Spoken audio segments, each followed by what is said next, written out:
Graça e paz, estamos aqui mais uma vez na comunidade Hebron, adentrando em sua casa, com a sua permissão, mostrando mais uma vez uma passagem, o Evangelho de Jesus. Eu peço que você abra a sua Bíblia, como eu estou fazendo com a minha, em Salmo 6, um salmo de Davi. Um salmo de Davi ao regente do coro. E a mensagem que hoje o nosso Walter vai colocar a você é a seguinte: Deus é a única esperança para o ferido. Quem de nós já não teve um momento de depressão, de opressão? Aquele que você se sente sozinho, largado. Um momento que você acha que não existe ninguém, nada que pode te tirar do fundo do poço.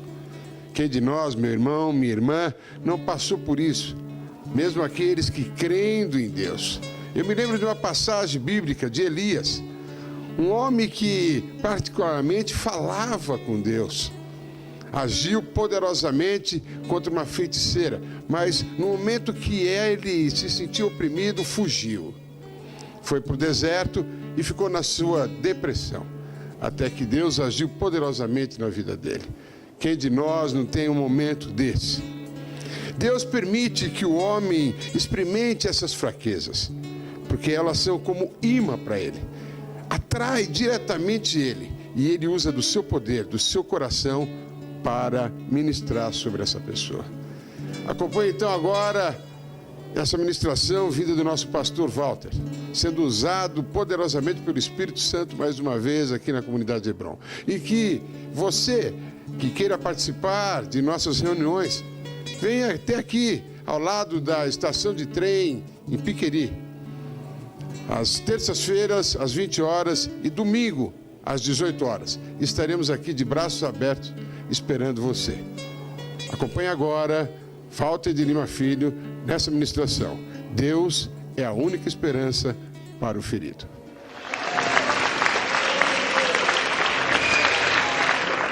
Nesta noite eu quero falar com vocês sobre este tema. Deus é a única esperança para o ferido. Deus é a única esperança para o ferido. No Salmo 6. No livro de Salmos, o Salmo 6.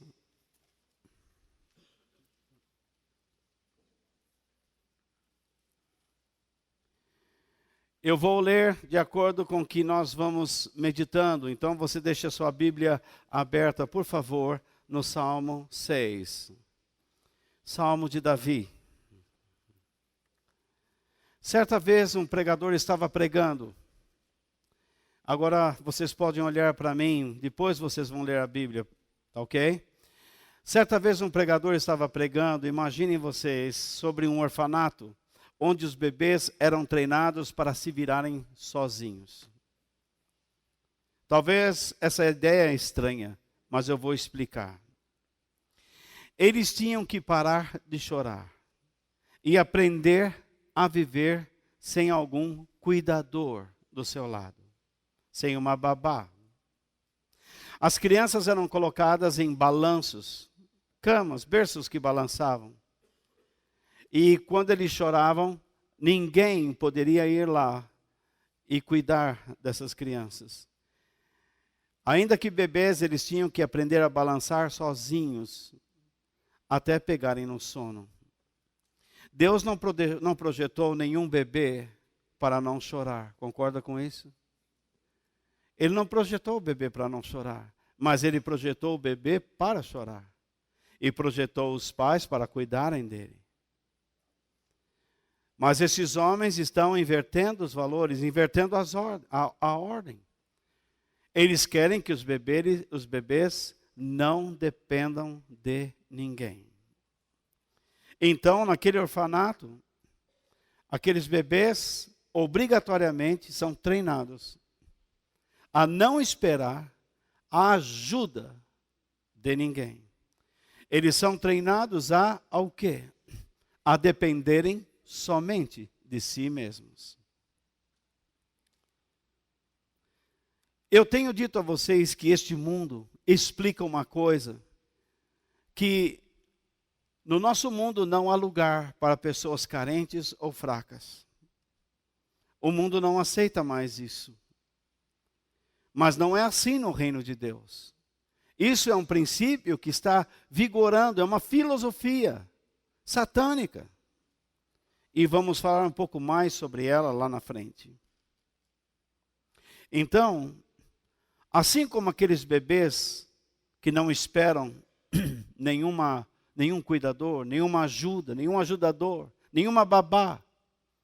Imagine alguém ter que parar de chorar, simplesmente porque está convencido de que ninguém se importa com ele.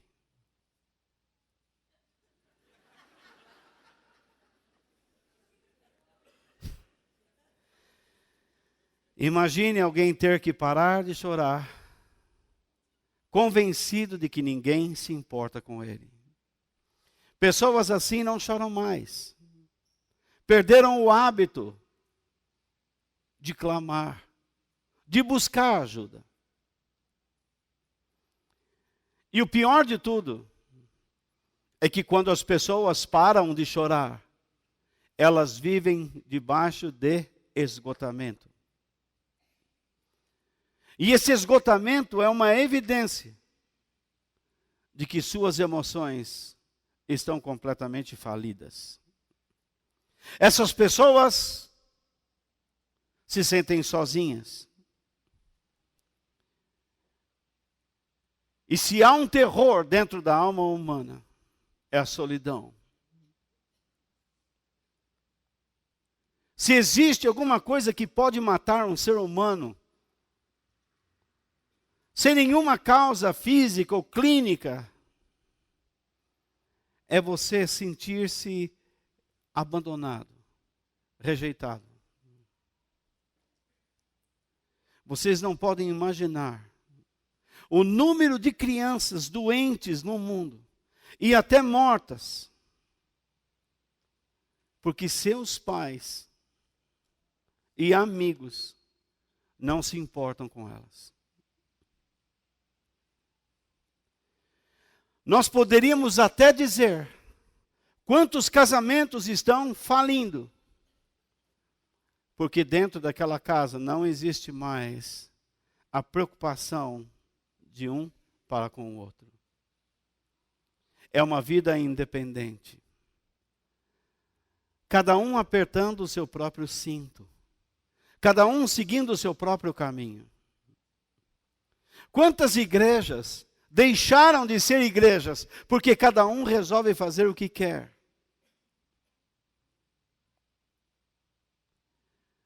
E quando esse espírito invade o nosso ambiente, invade a casa de Deus, ela deixa de ser uma família. E então surgem choques, brigas, diferenças, grupos, pessoas que se escolhem para combater outras pessoas, vira uma guerra.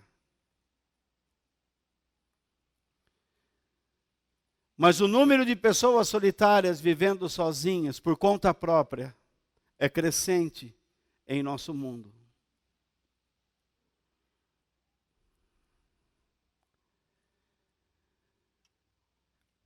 O que uma pessoa, quando está sozinha, tenta fazer? Buscar ajuda. Parece que existe dentro do homem uma incapacidade dele viver sozinho. Por mais que ele seja treinado a viver sozinho, ele precisa sair daquela situação e se encontrar com pessoas. Talvez você já assistiram aquela série A Prova de Tudo.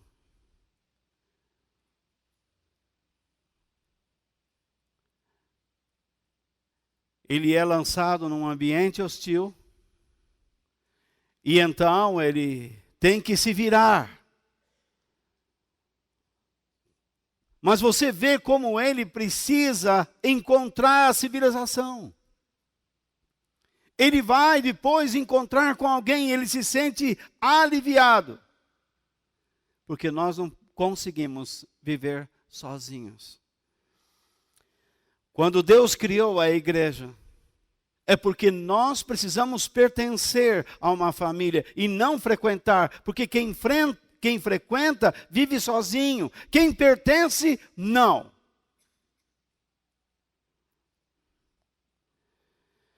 Uma pessoa, quando está na solidão, a primeira coisa que ela faz é buscar pessoas. E tentam colocar confiança noutras pessoas. E desesperadamente, quem elas procuram? Primeiramente, os membros da sua própria família. Por quê? Porque Deus projetou a família como um sistema, gostem ou não, mas como um sistema de apoio. A fim de ajudar a carregar as cargas uns dos outros, porque isso é um sinal de amor. Os filhos precisam ajudar os pais a carregarem suas cargas, e os pais precisam ajudar os filhos a carregarem suas cargas. É a preocupação mútua, é a mutualidade, o princípio da mutualidade, que gera um relacionamento sadio, e que vai trazer força e capacidade. No entanto, no mundo atual, a família sofre quando nós percebemos esse corre-corre do dia a dia. E muitas pessoas não conseguem ter o tempo que gostaria para com o seu próximo. E quando eles dedicam um tempo, a atitude é tão leviana, tão rasa. Não existe real atenção ou uma atenção real. Não existe verdade na atenção. O que existe é, deixa eu escutar de qualquer jeito, porque assim isso já para e aí eu vou me distrair.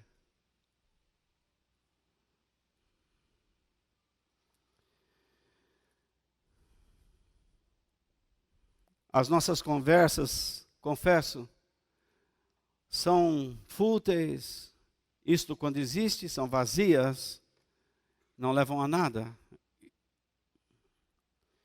Quando os membros da família não conseguem resolver, então essas pessoas procuram amigos. Mas o mesmo dilema acontece. O amigo não pode estar presente. Ele está sempre correndo, ele precisa trabalhar, ele precisa estudar, ele tem sua família.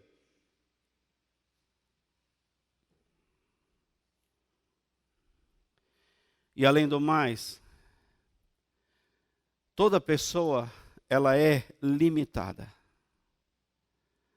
Chega a um ponto que ela não consegue ajudar como gostaria. E tem outra. Muitas vezes pessoas com problemas procuram outros, que são amigos, e colocam pressão demais sobre eles, peso demais, sendo que este não tem capacidade para suportar. Porque aquela pessoa quer respostas, ela já não quer mais que a pessoa simplesmente a ouça. Porque ela comete um erro, ela se torna um dependente emocional. E por culpa da própria pessoa que ouve. Eu digo que aqui no Brasil, nossas igrejas estão cometendo um grave erro.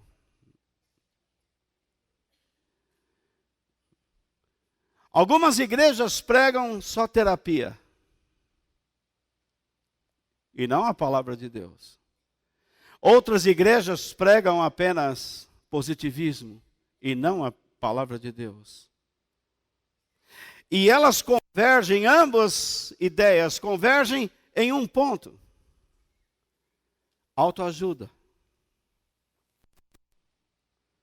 Nós achamos que se ficarmos falando sobre medo, 10 passos para vencer o medo, 10 passos para a insegurança, as pessoas irão aprender, mas não vão. Nós aprendemos com os exemplos, nós aprendemos com os textos bíblicos, nós temos que nos recorrer à palavra de Deus e aprender o que ela diz, guardar isso no coração e depender do Espírito Santo.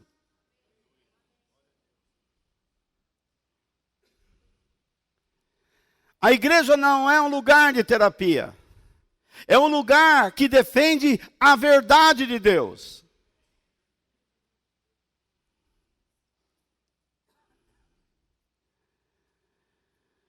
Talvez você já tentou ajudar alguém e se viu nessa situação.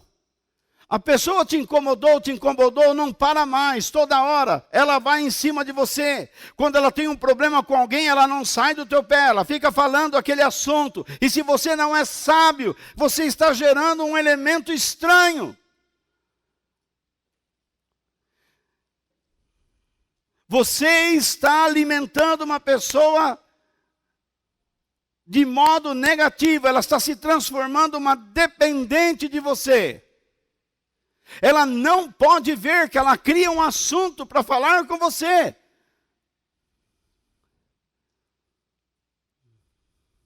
E ela vai colocando você numa enrascada.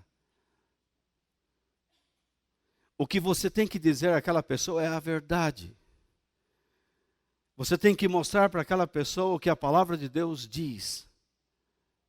Porque geralmente dependentes emocionais não estão a fim de pensar em nada, não estão a fim de tomar nenhuma posição, nenhuma decisão. Eles querem que você fique falando para eles o que eles precisam fazer, o que eles deveriam fazer, mas que eles não vão fazer. O que eles querem é fofocar, é ficar falando, encher o seu coração, construir um peso em cima da sua vida, e você acaba se parecendo, sabe o quê? Há uma fonte de água que vai diminuindo o fluxo devido ao intenso peso que é colocado sobre a sua vida. Chega um momento que você não tem mais nada para dizer. Você passa a ficar suportando aquela pessoa quando ela precisaria ser útil. Jesus disse: você não deve lançar pérolas aos porcos. Significa que você não deve ficar lançando coisas preciosas a pessoas que não querem raciocinar, que não querem pensar. Porque alguns ensinam que o cristianismo não tem lógica. Isso é uma mentira. A lógica não anula a fé e nem a fé anula a lógica. Em alguns momentos você precisa entender, mas quando você age, você precisa agir pela fé. Como o seu Walter estava falando aqui sobre o dízimo, que é uma das matérias do curso, mas não é só isso. Muitas pessoas aqui deixam de receber de Deus, deixam até mesmo de prosperar financeiramente, porque não sabe lidar com o dinheiro.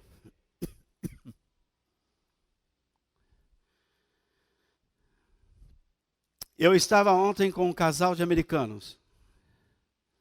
Eles vieram do estado de Washington. Eles foram meus professores. A igreja que os trouxe fica lá na ponta, encostado ao Alasca. O caminho do Alasca, encostado ao Canadá. Eles vieram num voo de poltrona executiva. Ficaram no melhor hotel. E eles vão falar nesta igreja.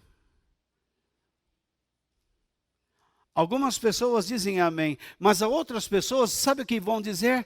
Para que tanto exibicionismo? Para que tanto gasto?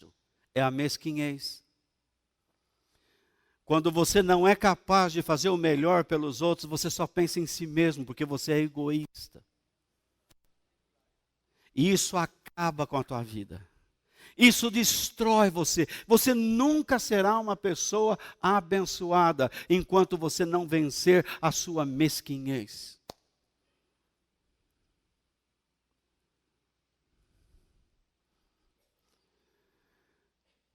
Nós deveríamos ser uma igreja forte, para que se pudéssemos trazer pessoas importantes para falar nesse lugar, seria muito bom. Mas vocês têm que começar a acreditar. Vocês têm que começar a crer. Vocês têm que parar com essa mentalidade de pobreza brasileira, de miséria brasileira. O Brasil é muito maior do que essa corrupção que você está vendo aí. É tão forte o Brasil que ele não consegue quebrar. E se os oposicionistas não derem um jeito nisso, já já esse mesmo pessoal se reagrupa e conserta a situação e ganha outra eleição. Como já aconteceu lá atrás. Se tem que tomar posição, tem que ser agora. Não é esperar para ver o que vai acontecer. Tem que tomar posição, tem que ter peito. Assim como Deus chama você para ter coragem e ser quem você deve ser.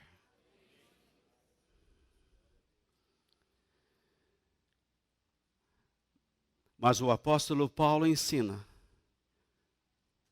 que nós temos que ter cuidado para não sermos pesados aos nossos irmãos. Por isso, se você é uma pessoa dependente emocional, você não quer resolver realmente o seu problema, mas você só fica atrás das pessoas para conversar e falar e falar e falar. Você tem que mudar sua atitude. E você que fica ouvindo, pergunte a Deus se Ele não tem uma outra pessoa que precisa dos seus ouvidos e dos seus ombros.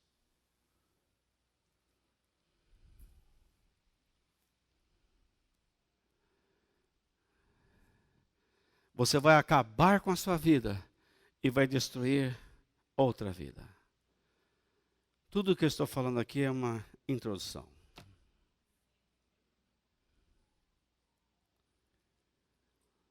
Quando uma pessoa não tem amigos, então ele busca o quê? Álcool, drogas e sexo. Essas coisas parecem aliviar o sofrimento de alguém, mas são verdadeiras ilusões.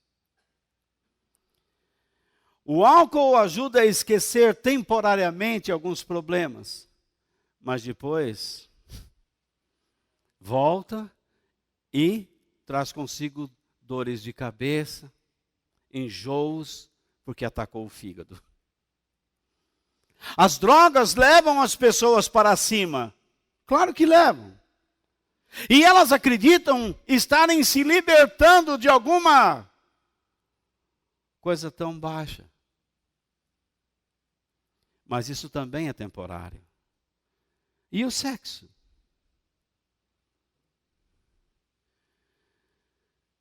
A pessoa vai e tem relações sexuais com qualquer um. É com o primo, com a tia, com a irmã, com o cachorro, com a galinha. Vocês não sabem as histórias que a gente sabe no interior. Eu contei para a piada do cedo do padre que chegou na cidade. Contei já, né? O padre ventríloco? Hã? Quem não sabe? Preciso contar.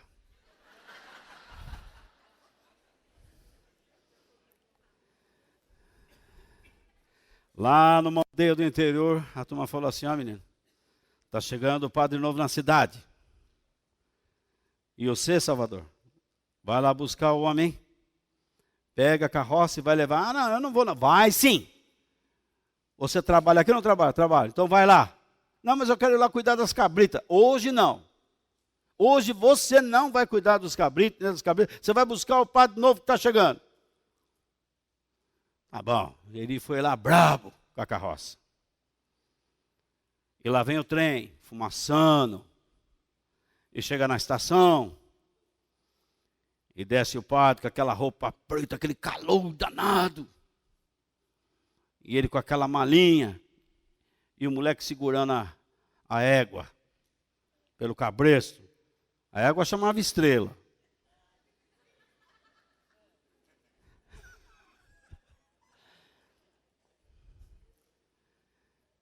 E o padre fica lá esperando. E todo mundo vai embora e o moleque lá, mascando capim. Ô, seu padre, tu está esperando aí a condução? Estou sim, menino. Sou eu mesmo, pode subir. E o padre vem com as malas arrastando, porque está pesado. Ele vai de outra cidade para outra cidade. E ele percebe que o menino não foi com a cara dele. E então o padre fala, deixa eu ganhar a amizade dele. E ele pergunta, qual é o nome dessa égua aí? É Estrela. Você acredita que ela fala? E cavalo vai falar, homem.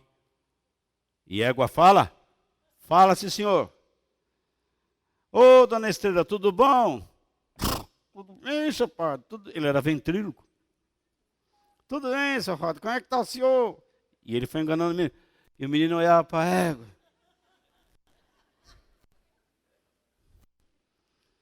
Fala bom dia para o Salvador. Bom dia, Salvador. Fique em paz. E o moleque encafifado. Foi indo. Passando pelas estradas, o padre de preto, debaixo daquele sol, um chapelão preto. Vi uns urubu nos morão preto. E o padre falou, olha lá os urubu. Olá, colega, tudo bem? Tudo bom, seu padre? Como é que está debaixo dessa roupa preta? Nós aqui, debaixo do sol, igual o senhor, tudo bem?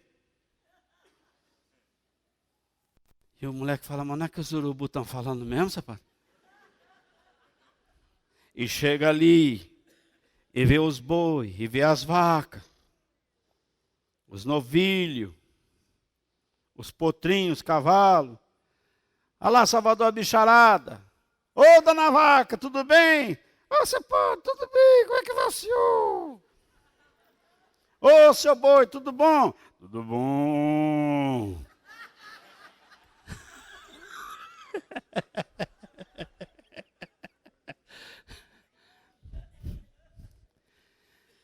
E o moleque já ficou amigo do padre. E falou, mas seu pai, que coisa fabulosa que o senhor veio aqui para ensinar para nós mesmo, hein? Que os bichos falam com a gente, não? Eles pedem, eles falam, que coisa maravilhosa, né?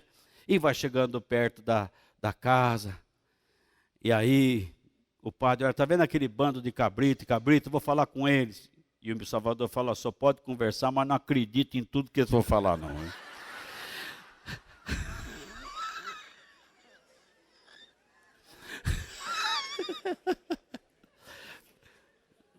No interior tem cada coisa que vocês não acreditam. Enfim, quando as pessoas buscam o álcool, droga, sexo, essa busca vai ficando cada vez mais descarada e imprudente. Vai ficando incontrolável. Chega ao ponto que a pessoa não se controla mais. O quadro fica mais sombrio ainda. Quando eu disse no início que a filosofia deste mundo em não aceitar o fraco e o carente entra em cena. Porque o mundo não aceita, mas o mundo usa tanto o fraco e o carente para tirar proveito deles. Se não existirem pessoas fracas neste mundo, não vão existir as pessoas violentas e fortes. Na verdade, o mundo tem uma atitude oportunista contra as pessoas que são fracas e carentes. E com Deus não é assim. Da mesma forma que o fraco e o carente atrai a pessoa mundana, que vai tentar tirar proveito dele quando ele está fragilizado?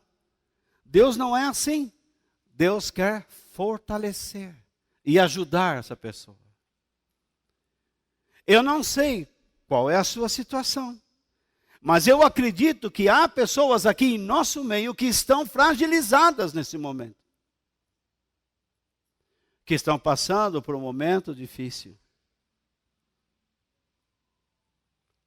E eu digo para você que Deus é a nossa única esperança. Este é o mundo que nós vivemos, oportunista, que aproveita das pessoas, da fraqueza das pessoas, e que em troca dá a elas o quê? Ignorância e escuridão acerca da presença de Deus, da glória de Deus e da graça de Deus. Até mesmo as igrejas estão se aproveitando de pessoas fracas, pessoas doentes, para pegar dinheiro delas. Por um acaso, hoje cedo, eu coloquei em um canal de televisão em que um homem meio gordo, bastante gordo, com um bigodinho, uma barbicha, nem lembro o nome dele, com vários envelopes de dízimos, dizendo assim, olha aqui. E disse para a pessoa, Deus está colocando você agora como coluna nesta igreja. Porque ele deu o dízimo. Ele não fez mais que a obrigação dele. Quer dizer então, quem dá a oferta na igreja se torna a coluna de Deus? É a mesma coisa se eu dissesse a você, se você é uma pessoa de bom caráter, então você é uma coluna de Deus. Não, você tem a obrigação de ter bom caráter, mesmo não sendo cristão. Quer dizer que você se torna cristão para deixar de roubar? Você diz, bom, eu vou para a igreja para parar de roubar, eu vou para a igreja para parar de mentir, eu vou para a igreja para parar disso e disso e disso. Isso não é jeito. E vou falar sobre isso. Deus não dá ignorância.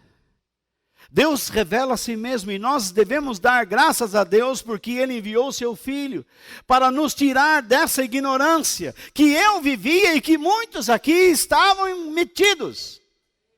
Jesus disse, eu sou a luz do mundo. Quem me segue não andará nas trevas, mas terá a luz da vida. Ele tira da ignorância.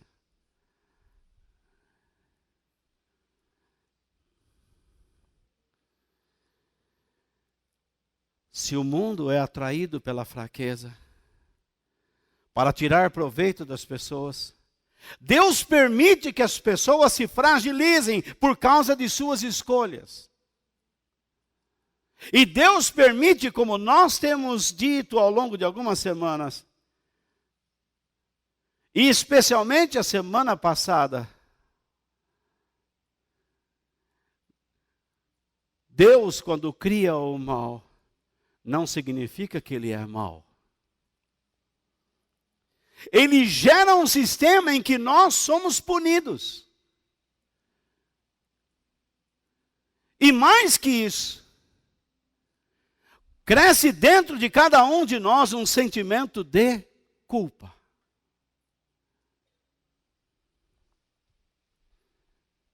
E esse sentimento vai corroendo cada um de nós.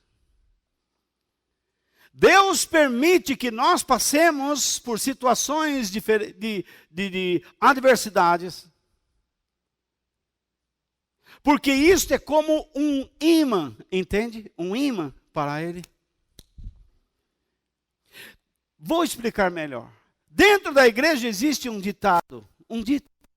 Quem não vem pelo amor, vem pela dor. Isso não é uma verdade. Isso não está escrito na Bíblia, mas é algo que pode ocorrer e que em algumas histórias da Bíblia ocorreu. A pessoa não quis ir por amor, mas acabou indo pela dor. Porque Deus sabe, se há algo que enfraquece o homem, é quando ele se sente fragilizado, abaixo até do seu próprio limite. Ele não consegue realizar o que poderia.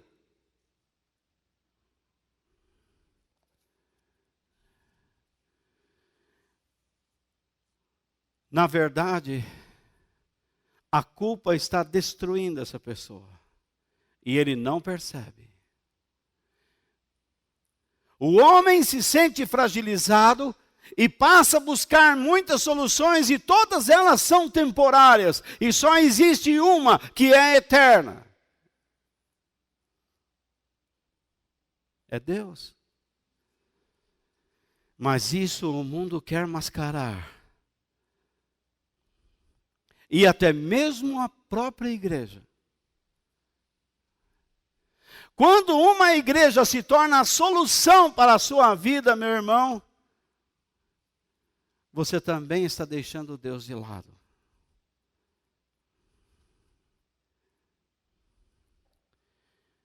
Então,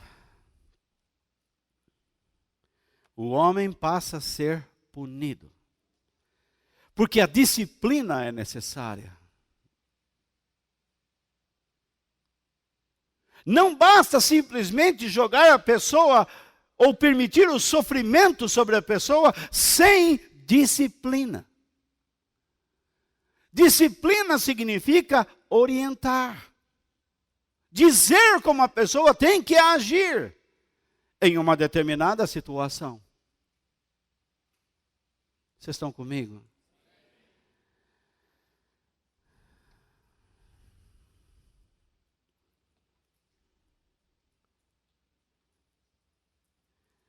Então, vamos lá. Se isso funcionar. Os versículos 1 e 3 nos mostram o quê? Davi reconhece tanto a repreensão como a disciplina de Deus sobre a sua vida frágil. Não se esqueça que Davi é um homem de Deus. Davi reconhece tanto a repreensão como a disciplina de Deus sobre a sua vida frágil. Versículos 1 ao 3. Vocês podem ler comigo?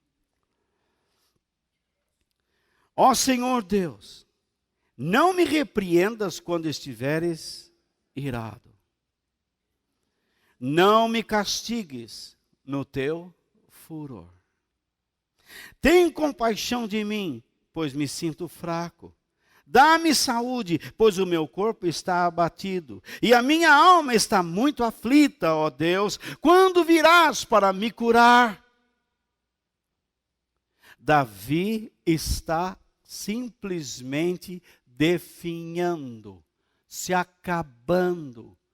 Ele está se sentindo destruído, quase destruído. E então ele reconhece que isto é um ato da disciplina de Deus. Ele não está aqui repreendendo diabos, mas ele está reconhecendo que é um ato da disciplina de Deus.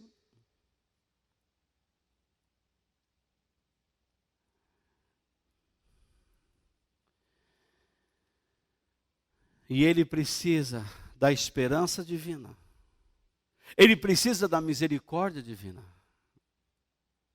E então ele faz a pergunta que muita gente faz: até quando, Senhor? Ou então, como aparece na nossa versão: ó Deus, quando virás? Quando é que o Senhor vai entrar em cena? Eu não estou suportando mais. Mas há uma coisa, que o nosso tempo é diferente do tempo de Deus. Deus não trabalha quando você grita. Deus trabalha quando é necessário agir. E Ele conhece o tempo o momento exato para realizar sua obra. Mas eu confesso, o mesmo Deus que diz, Walter, você é capaz de sustentar determinadas situações e nenhuma coisa que virá sobre a sua vida deve ser mais do que você pode sustentar. Mas às vezes parece que ele se esquece dessa promessa. Às vezes parece que você está indo lá para baixo. Porque algumas pessoas não acreditam que Deus disciplina desse modo. É Velho Testamento. Leia lá o livro de Hebreus e está escrito que você não deve sequer desmaiar quando for disciplinado por Deus.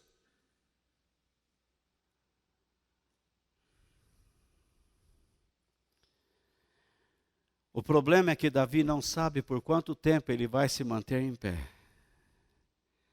Mas ele sabe que precisa ser restaurado.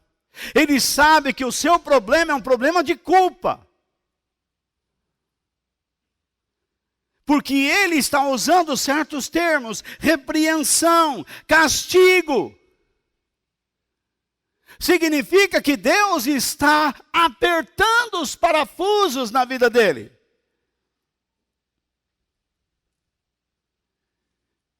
E isso está afetando seus ossos. Ele sente dores por todo o corpo.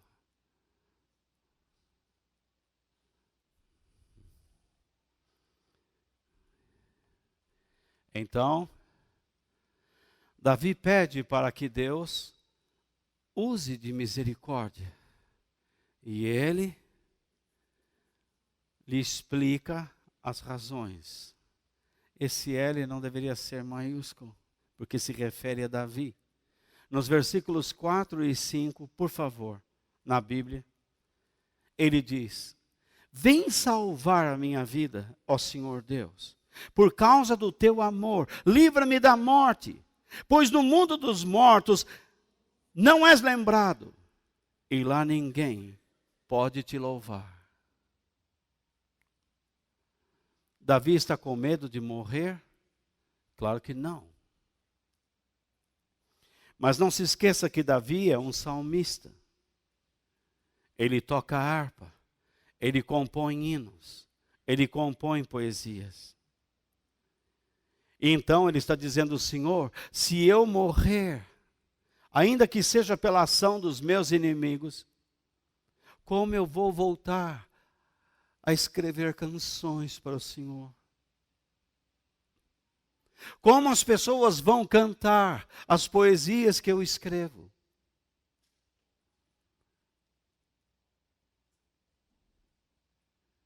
Davi está mostrando um detalhe da sua vida, que em algum momento ele se esqueceu de ser um adorador verdadeiro. Davi procurou coisas menores, menos importantes, e esqueceu da mais importante, que é Deus. Ele procurou soluções para os seus dramas, e já vamos falar. Mas na nossa Bíblia aparece o verbo vir. Quando ele diz: quando virás, ou não é? E ele diz no verso 4, vem. Sabe o que significa este verbo? Retornar. Para restabelecer algo.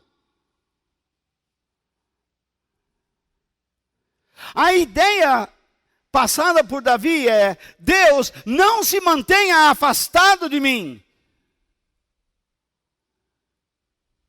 Há muitas pessoas dentro da igreja que eles não percebem mais a presença de Deus. Se Deus está, está. Se não está, não está. Não importa, não tem problema. Meu irmão, é uma angústia quando você não tem a presença de Deus. É uma angústia quando você não consegue mais ouvir o que Ele tem para dizer.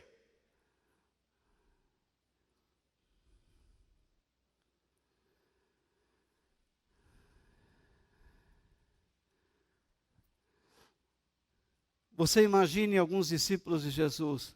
Ah, Jesus, o que o Senhor está dizendo é muito duro. Posso ser discípulo lá daquele outro? Claro que pode. Quem vai perder é você. Se Deus manda você ficar aqui, vamos supor. Mas você começa, vou para lá, vou para cá. Quem perde é você. Porque você começa a desobedecer. Você não cresce mais. Você não ouve o que precisa ouvir. Você começa a procurar o que quer ouvir. Esse é um problema.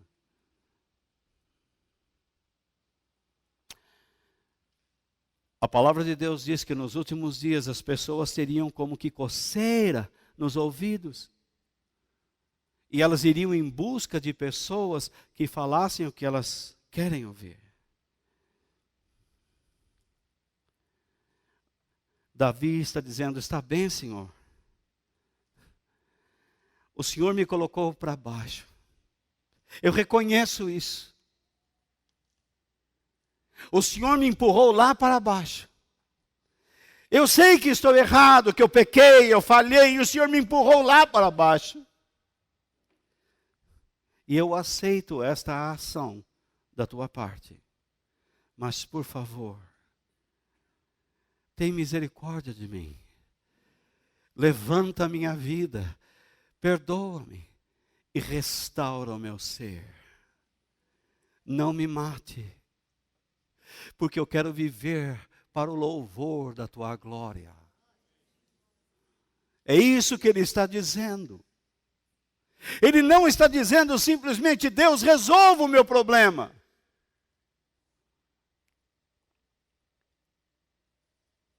Eu quero viver para o Senhor.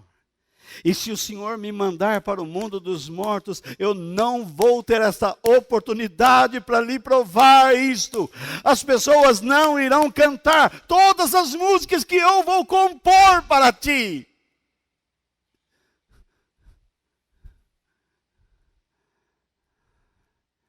É isso que ele está dizendo.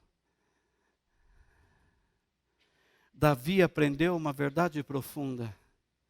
A mesma mão que traz a disciplina é a que também traz a salvação, a restauração. E ambos os atos, tanto a disciplina como a salvação ou restauração, são atos de amor.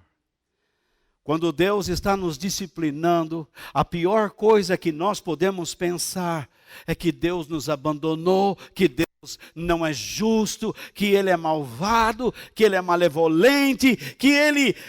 Enfim, Deus é amor. Deus não trouxe você aqui por acaso. Deus trouxe você aqui para ouvir algo que você precisa aprender, que você precisa ouvir e você precisa crescer nessas coisas. Vocês jovens, não permita que as pessoas digam, mais tarde vocês vão entender. Vocês têm que entender agora. Porque se não entenderem agora, mais tarde será tarde. É como um casal que namora errado. Se vocês não entenderem o princípio do namoro e noivado, quando vocês tentarem consertar todos os erros do passado dentro do casamento, não conseguirão.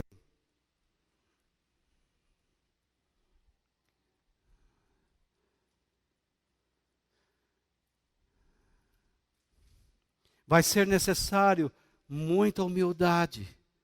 O desgaste será intenso. O trabalho será mais profundo, maior. Não que seja impossível. O pedido de Davi para a sua vida a Deus tem como base duas coisas importantes. O amor, que é a misericórdia de Deus, e a exaltação do seu nome. Davi está dizendo: Senhor, eu te conheço como um Deus misericordioso. E o Senhor me conhece como alguém que canta para ti. Eu não quero deixar de louvar o teu nome. Eu sei que o Senhor não quer deixar de ter misericórdia para comigo.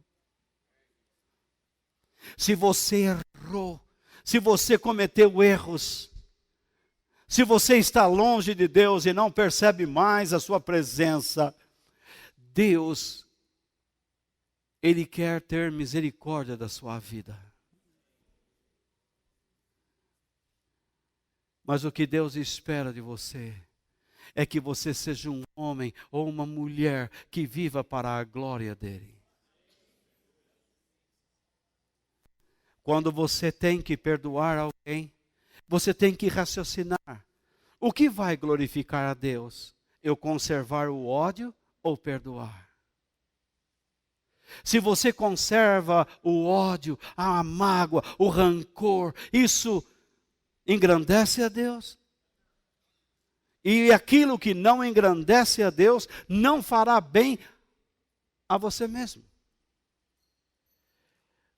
Destruirá a sua própria vida. Começará a ruir sua mente.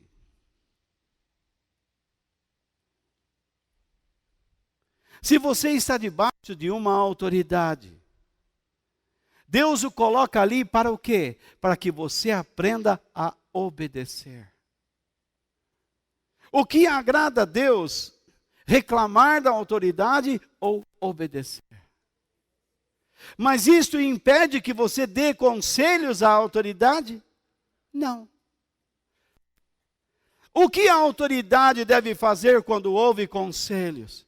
Se ele ouve conselhos bons, ele deve seguir, ele deve analisar. Isto agrada a Deus? Transgride algum princípio ou verdade da palavra de Deus? Se não, deve seguir.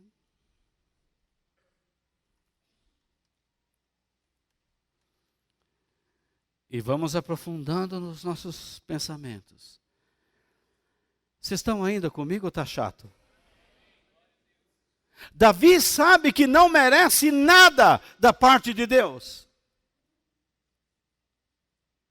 Eu não mereço a misericórdia dele e você não merece a misericórdia dele. Concorda comigo?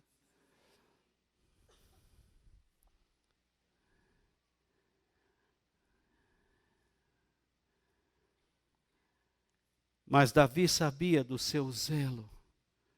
O zelo pelo seu nome.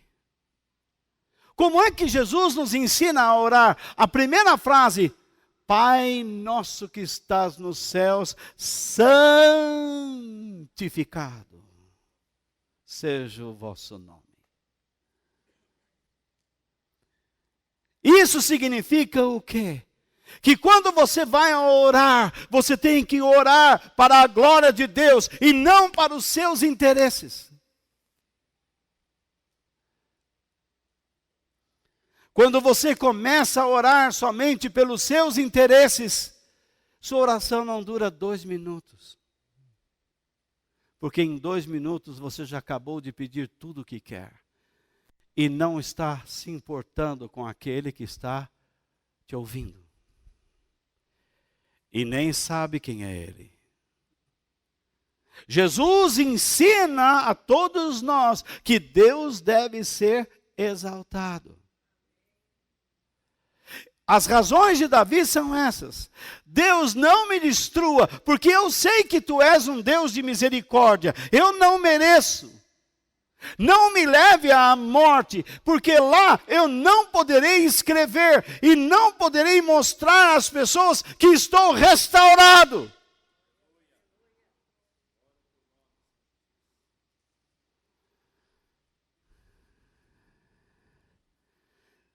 Que obra eu vou fazer naquele lugar?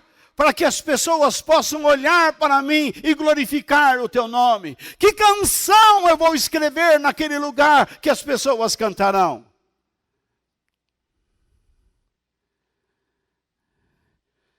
pois eu sei que tu zelas pela tua glória e não a repartes com os ídolos e nem com os idólatras. E eu quero viver intensamente para ti. Me perdoa. É isso que ele está dizendo. Davi diz no Salmo 5, verso 7, mas por causa do teu grande amor, eu posso entrar nos pátios da tua casa e ajoelhar com todo o respeito, voltado para o teu santo templo. Eu só estou aqui por causa do amor de Deus. Eu só estou falando estas coisas para vocês por causa do amor de Deus. Vocês estão ouvindo estas palavras de vida e do Evangelho por causa do amor de Deus. Não o desprezemos.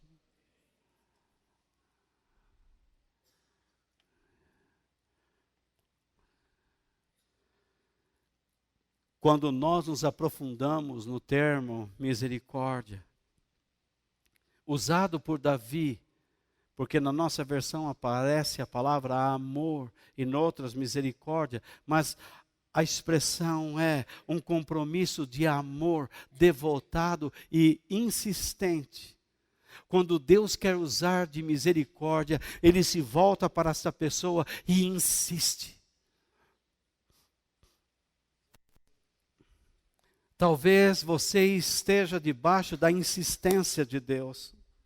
Há certas coisas que você está passando e você diz assim, bom, eu vou em algum lugar, vão fazer alguma coisa em cima de mim, eu vou em outro lugar, vão orar por mim, eu vou estar no lugar, vou comer alguma coisa que vão me dar, e isso tudo vai passar, vai tirar, mas não vai não.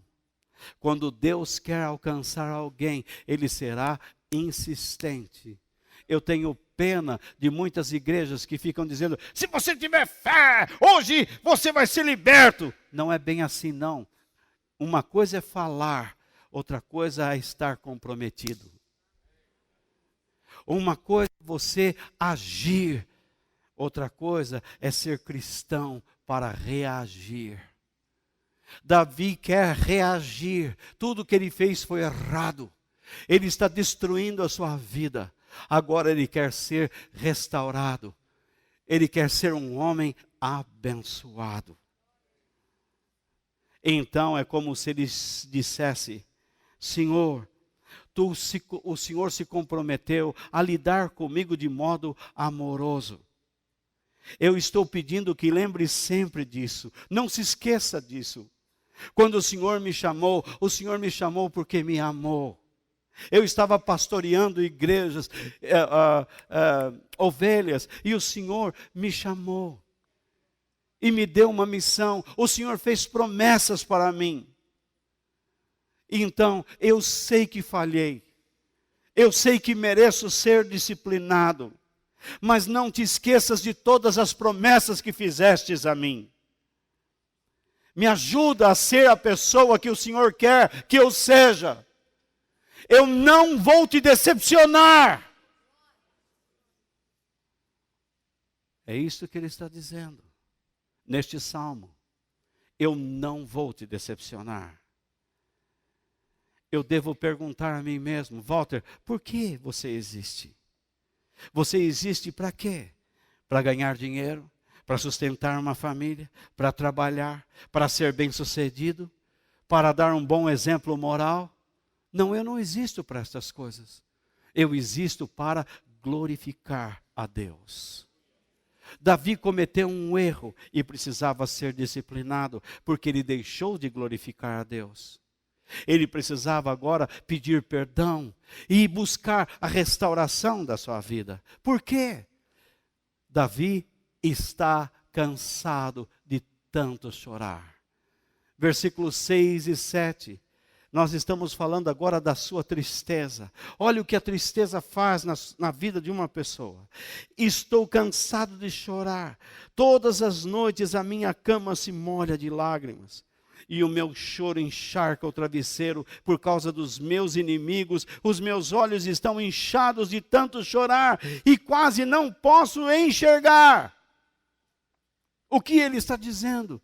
Que seu travesseiro está encharcado, que a sua cama está molhada. Na verdade, ele está dizendo que está se afogando nas suas próprias lágrimas.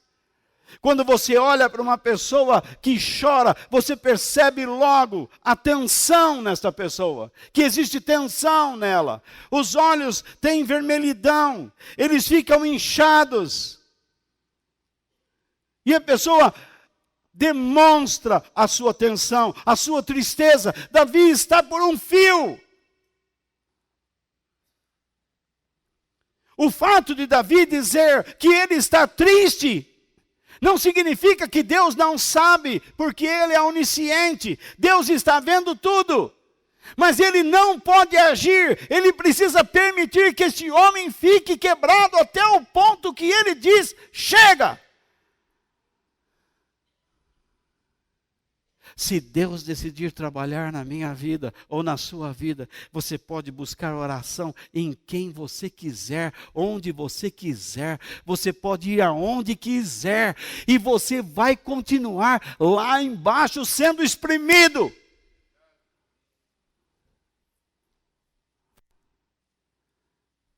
Não tem como.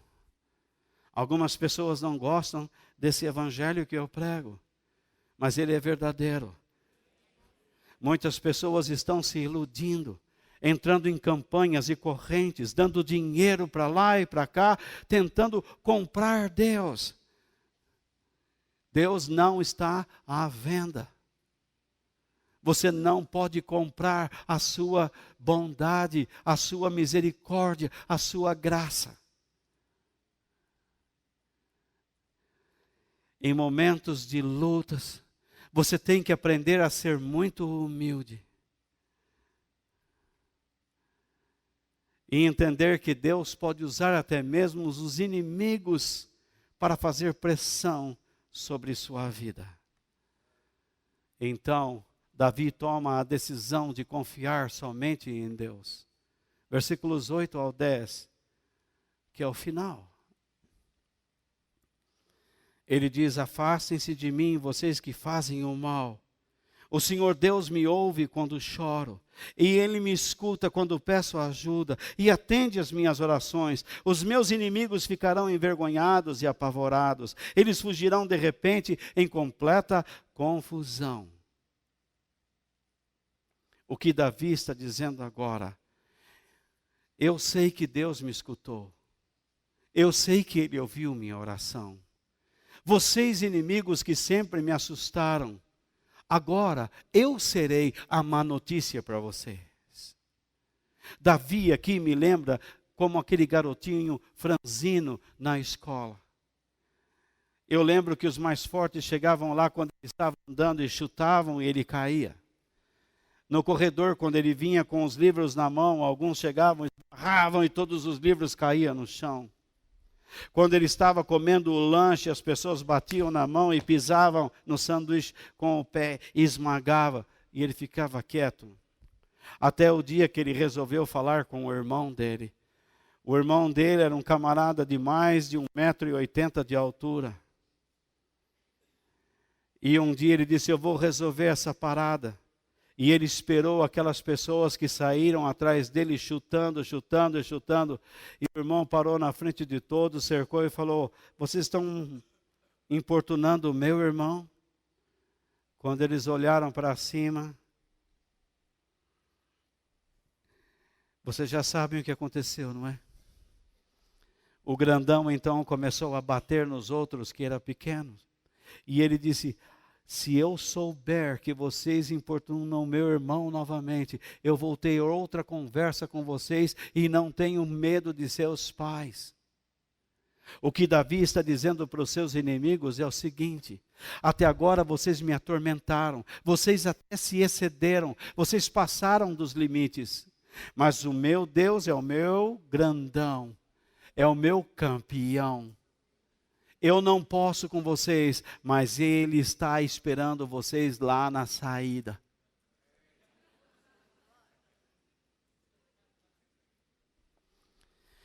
Às vezes Deus permite que coisas aconteçam em nossas vidas, que o inimigo faça pressão. Mas Deus também cobrará.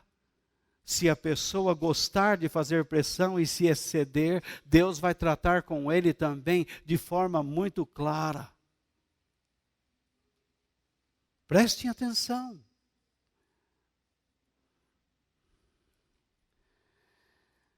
O que nós podemos aprender de tudo isso?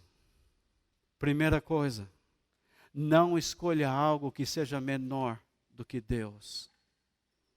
Por que eu digo isso? Este salmo revela nas entrelinhas um problema que Davi realizou. Ele cometeu adultério com Batseba. Vocês se lembram da história? Então ele cometeu um erro. Isto está lá em 2 Samuel, capítulo 12, depois vocês podem ler. Isso fez com que ele vivesse um sentimento de culpa interior. Vocês não podem imaginar, mas quando uma pessoa vive com culpa e não trata dela conscientemente, essa culpa paulatinamente vai destruindo o caráter. Esta pessoa passa só a crer em mentiras. Ela quer viver sob um engano. Porque ela precisa se defender. Às vezes, algumas pessoas aqui olham para mim, quando eu estou falando certas coisas, e aqui eu vejo o rosto de cada um.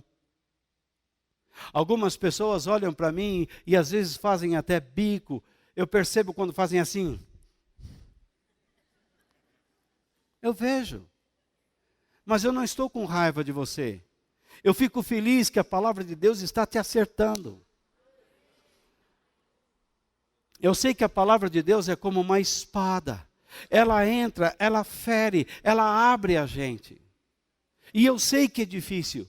Quando Deus fala comigo também, me fere. E eu faço também assim. Porque dói. Machuca. Mas a lição de Davi deve ser a nossa. A mesma mão que fere é a mesma mão que cura.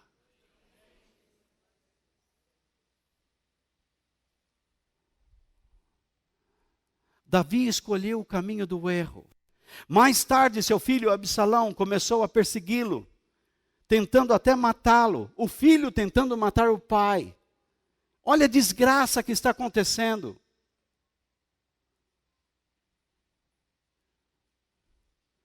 Davi não encontra lugar. Ele está confiando nos seus soldados.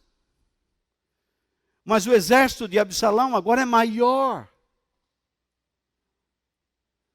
E ele está dizendo, eu não posso com eles. Além do mais, ele é meu filho, como é que eu vou matá-lo?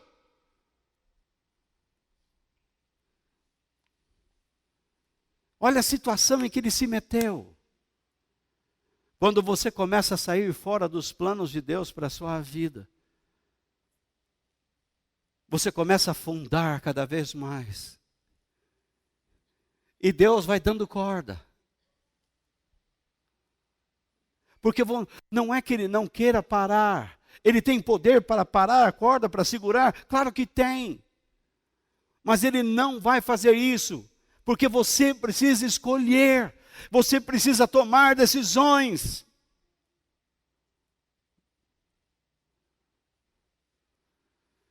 Se você está escolhendo errado, você vai afundar.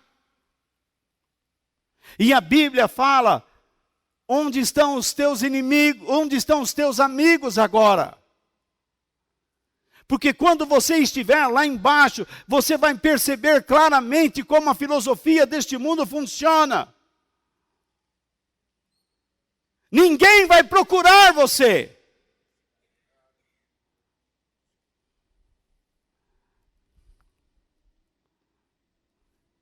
Mas algumas pessoas que estão lá embaixo, se são tão orgulhosas, que elas acham que estão certas.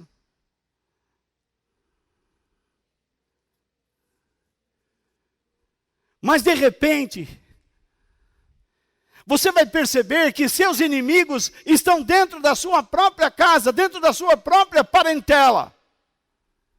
É o que Jesus ensinou.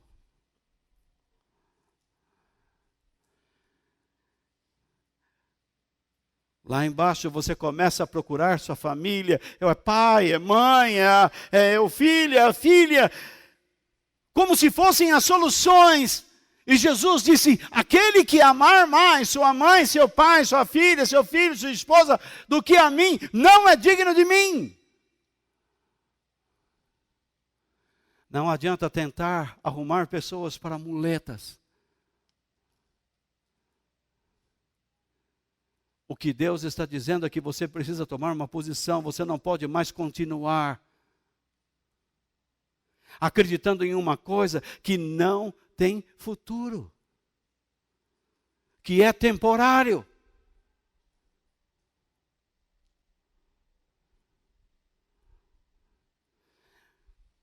Você precisa agarrar-se com o Senhor e dizer como Jacó disse, eu não te solto enquanto não me abençoares.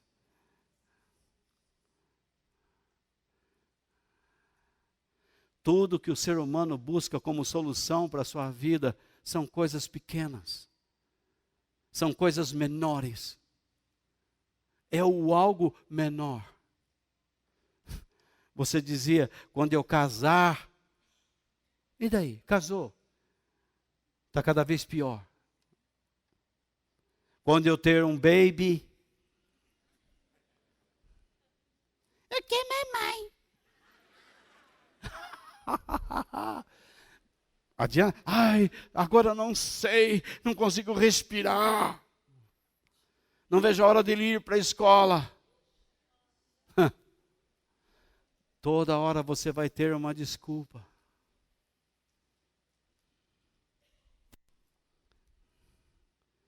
Você não está cuidando de si.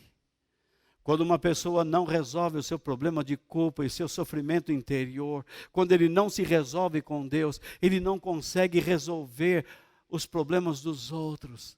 Ele não consegue lidar com outras coisas. Ele sempre vai estar em agonia, em aflição. O que Deus está dizendo para você hoje é: para. Eu já vi pais tentando corrigir filhos, sem perceber o que Jesus disse. E conhecereis a verdade vos libertará. Esses pais não são libertos e tentam ensinar a verdade para os filhos. Você tem que se resolver perante Deus, como Davi fez aqui, senão a sua vida estará debaixo de maldição.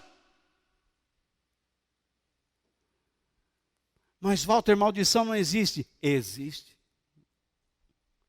Vários textos da Bíblia, Deus diz, vou amaldiçoar. Isto é, vou tirar a graça. Vou colocar você em desgraça. Eu não quero isso para você. Nem você quer isto para mim. Davi está quase sob uma maldição. Ele está por um fio. Há muitas pessoas que estão vivendo um cristianismo, em vez de ser abençoado, é amaldiçoado. Eles só estão escolhendo coisas erradas. Por isso, saiba que nem sempre a causa do seu sofrimento é o diabo. O problema não está no diabo. O problema não está no problema. O problema está no seu coração. Ele precisa ser tocado. Ele precisa se render. Mas você não consegue se render a Deus sozinho. Você precisa ouvir sempre. Por isso que Deus nos convoca a cada domingo para estarmos aqui, para ouvirmos o Evangelho. Porque se nós não ouvirmos, nossa fé enfraquece. Eu não estou aqui para aparecer. Para dizer a verdade, irmãos, eu tenho muitos convites para estar bem longe daqui, a quase 10 mil quilômetros daqui. Vários. Mas por que eu insisto em ficar aqui numa rua 25A, quando 25B é dentro do Rio Tietê?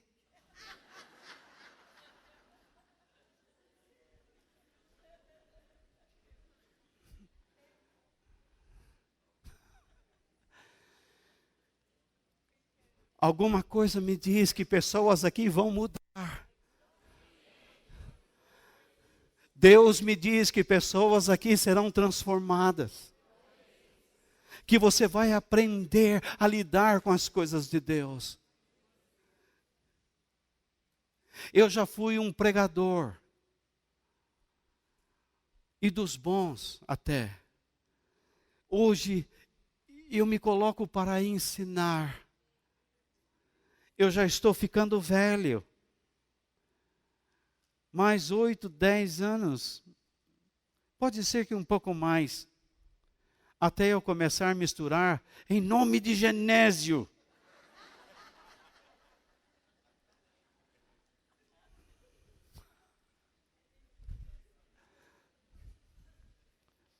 É muito bom quando é novo. Você tem força. Meus joelhos não bambeavam. Então eu ia para lá e para cá. Mas de repente eu começo a perceber que nós precisamos algo muito maior. Você está dizendo, eu estou sofrendo, volta e hora, porque o diabo está em cima da minha vida. Será que é? Mas essas destruições dentro da minha casa só pode ser o diabo. Ele está agora cochichando no seu ouvido. Mas será que é? Por isso, esforce-se para viver sob a bênção e a graça divina. É isso que Davi está fazendo, se esforçando. Ele quer a graça e a bênção de Deus. Ele não está buscando a Deus como um subserviente. Isto é, ele não está buscando a Deus para dizer, Deus, faça isso, me dá um carro, eu quero uma BMW. Porque o pastor disse que quem não tiver BMW não é uma pessoa abençoada. Quem não tem dinheiro, muito dinheiro, não é uma pessoa abençoada. Eu ouço sempre isso.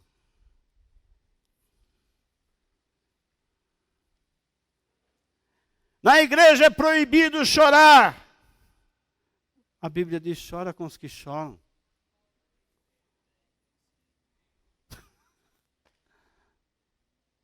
Na igreja não tem pobres.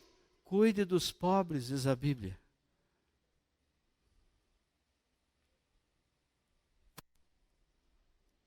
Eu não sei que Bíblia eles estão lendo.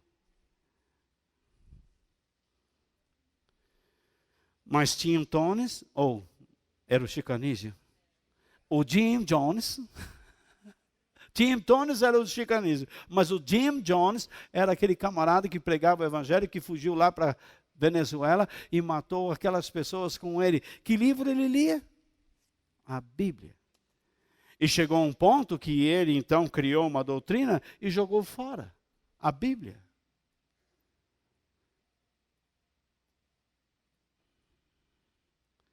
Eu já fiz muitos cursos na minha vida. E eu vi muitas pessoas que estudaram comigo, hoje estão com ideias das mais estranhas. O que atrapalhou? Foi o curso que eles fizeram? Não. Foram eles mesmos. A ganância. O desejo de ser quem eles não deveriam ser.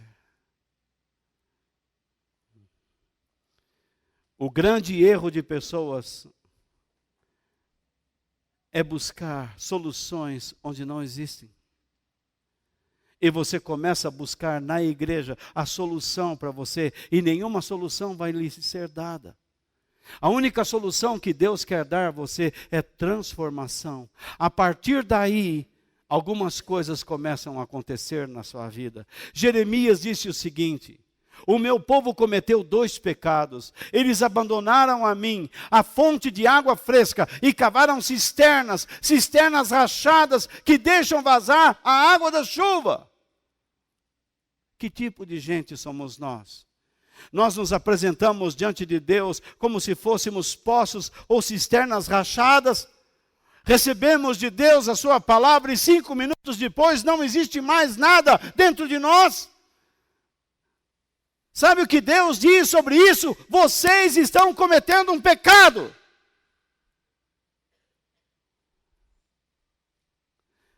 Por isso que eu ensino, eu insisto que vocês anotem, escrevam, tragam um caderno, escrevam pelo menos os pontos, as referências, para depois meditar.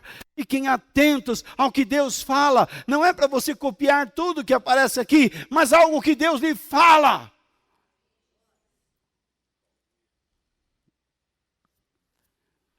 Se você não sabe escrever, a sua primeira atitude para a glória de Deus é dizer para alguém: me ensine a escrever. Porque eu quero glorificar a Deus, eu quero guardar as ideias.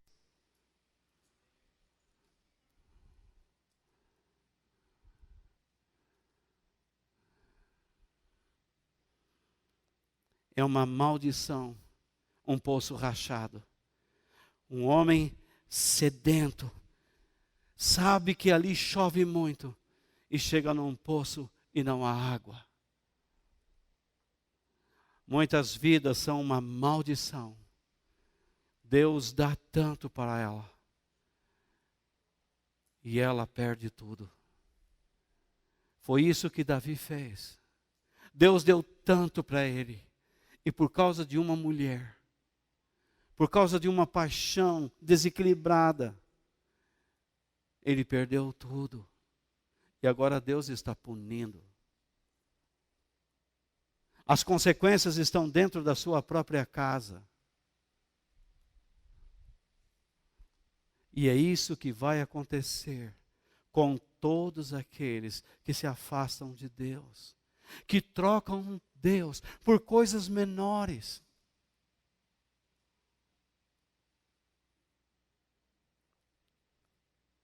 Há muitas pessoas na igreja que dizem: eu creio, Walter. Isso não é nada. Jesus, certa vez, usando as palavras do profeta Isaías, disse: este povo com sua boca diz que me respeita, mas, na verdade, o seu coração está longe de mim. Diz, mas não se compromete. Eu estou cansado de ouvir pessoas dizendo: oxa, hoje Deus falou comigo, preciso retornar. Precisa ver se Deus retorna a você.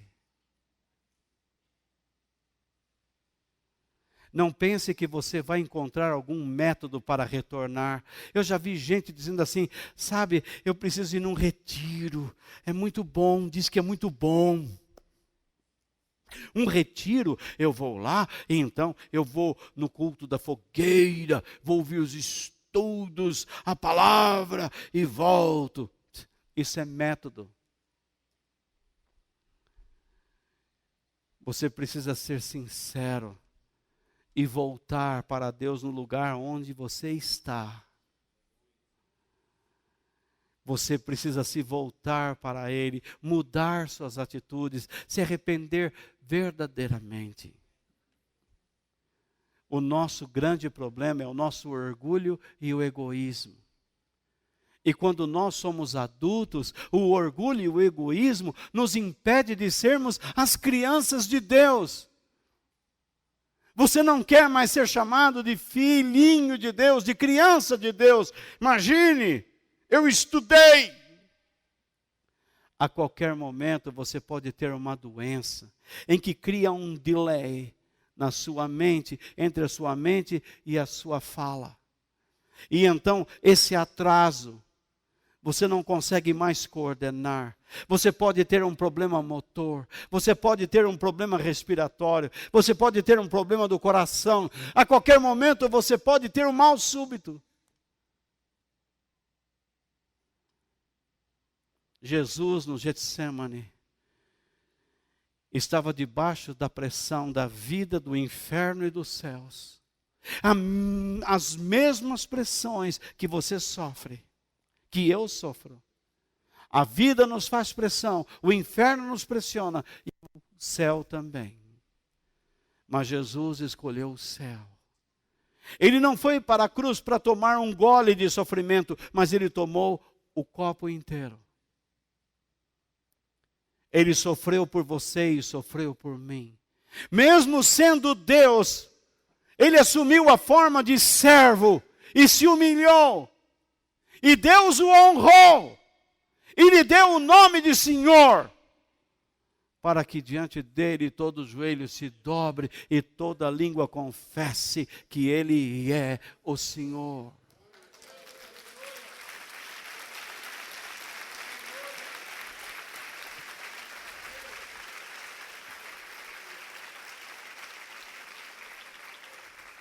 Jesus viveu para a alegria de Deus, para a glória de Deus. A sua resposta não está em mudar de igreja, a menos que Deus mande. As nossas soluções são pequenas demais. Nós não buscamos a Deus, nós não buscamos a orientação de Deus, nós não queremos viver para o prazer de Deus, nós queremos tomar as nossas decisões.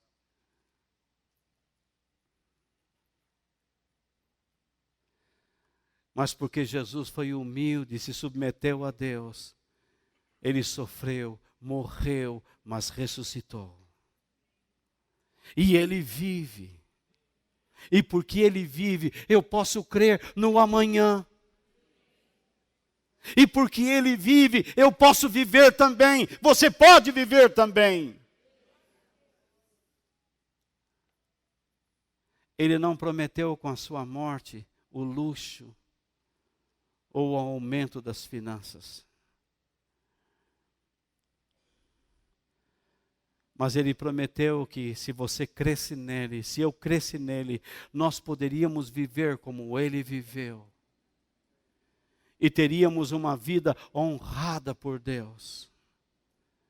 Porque todo aquele que é humilde debaixo da mão de Deus é honrado por Deus, como disse o apóstolo Pedro. Portanto, sejam humildes debaixo da poderosa mão de Deus, para que ele os honre no tempo certo. Entreguem todas as suas preocupações a Deus, pois ele cuida de vocês. Ele faz um apelo: sejam humildes. Reconheçam que vocês dependem de Deus. É isso. Se coloquem debaixo da mão dele, que é poderosa. Acredite, a mão de Deus é poderosa. Porque Deus, a todos estes que se rendem a ele, faz uma promessa. Não é no tempo que eles querem, mas no tempo que Deus determina. Esta pessoa será honrada, abençoada, de maneira que ela não pode descrever. E então ele diz: entreguem. Entreguem o quê? Entreguem as suas lutas, suas preocupações, suas atividades. Confie em Deus, ele diz. Porque existe uma verdade. Este Deus que eu falo é o Deus que cuida de vocês. É o Deus que cuida daqueles que são humildes, daqueles que confiam nele, daqueles que se entregam a ele, daqueles que sabem que ele é verdadeiro, real e está presente.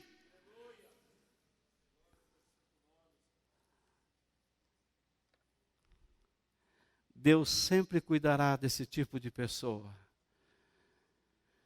pois para ele, esse Deus é a sua busca, é a sua fonte de água e a sua única esperança. Não são as drogas, não é o álcool, nem o sexo, nem mesmo a religião. Essas coisas todas não podem dar o que Deus pode. o que Deus quer dar a você nesta noite, nenhuma dessas coisas podem dar. Louvado seja Deus. Que Deus nos abençoe. Amém.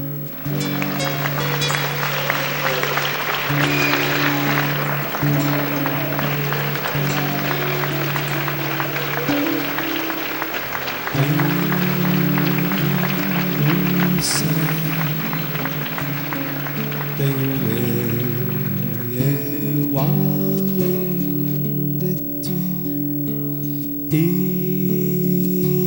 na terra em quem tenho mais prazer, não há outro Deus semelhante a ti, Senhor. És a minha força em